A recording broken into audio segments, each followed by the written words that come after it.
সাথে এই ষড়যন্ত্রের সাথে 3টা গ্রুপ জড়িত। সরকারেরও একটা পার্টের সাথে জড়িত, পতিত স্বৈরাচার জড়িত, জামাত জড়িত।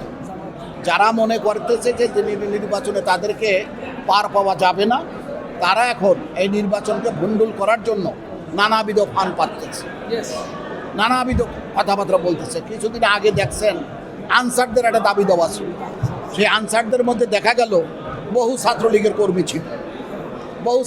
কর্মী ছিল, শিবিরের কর্মী ছিল। এই আপনার আজকে দেখলাম যে আপনার এবং আজকে দেখলাম যে আপনার ওই ওরা বলে কি বলে ইনকলাব মঞ্চের সাথে আপনার এই পুলিশের সংঘর্ষ। এইগুলো হলো আপনার মানে নির্বাচনকে পরিকল্পিত উপায়ে বাধাগ্রস্ত করার একটা প্রক্রিয়া। তবে সরকারের উচিত হবে এই সমস্ত বাধা বিপত্তিকে অতিক্রম করে তাদের যে দায়িত্ব দেওয়া হয়েছিল নির্বাচনের জন্য, দেশে একটা ভালো স্বচ্ছ নির্বাচন হবে সেই আশায় আমরা দীর্ঘ 17 বছর আন্দোলন করেছি। আন্দোলনের প্রেক্ষিতে সরকারের পতনের পরে তত্ত্বাবধায়ক সরকার বা অন্তর্বর্তীকালীন সরকার গঠিত হয়েছে। তাদের দায়িত্ববান কর্তব্য হচ্ছে বাংলাদেশে একটি সঠিক নির্বাচন করা, এর বাইরে কিছু করা না।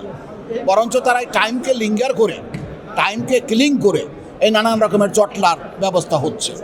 এই জটলা হতো না। না, এই অবস্থা থাকলে তো একটু অবস্থা খারাপ হতেই পারে।